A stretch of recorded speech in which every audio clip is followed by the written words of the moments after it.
అసలు విలువైనటువంటి ప్రభుత్వ భూముల్ని లులు అనేటటువంటి సంస్థకు దోచిపెట్టడంలో మీకు లులుకి ఉన్నటువంటి ఒప్పందం ఏంటి చంద్రబాబు నాయుడు గారు? 10 నీకు 10 నాకు. Thank you. ఎందుకంటే ఆయన ఒక ట్వీట్ చేశాడు, 18 సంవత్సరాల నుంచి మాకు అనుబంధం ఉందని. అంటే ప్రతి ఎలక్షన్ లో లులు సంస్థ మీకు డబ్బులు ఇస్తుంది, అందుకని చెప్పి మీరు లులు సంస్థకు దోచిపెట్టడానికి ప్రయత్నిస్తా ఉన్నారనేది క్లియర్.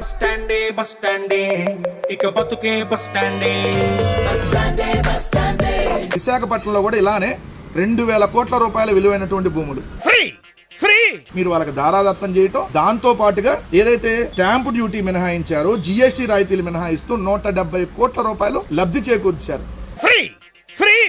ఎందుకు మీరు విశాఖపట్నంలో ఆ విధంగా చేశారు? చేయటంతో పాటు మళ్ళీ ఈ రోజు విజయవాడలో కూడా ప్రభుత్వ భూముల్ని లులు సంస్థకి దారాదత్తం చేస్తారు.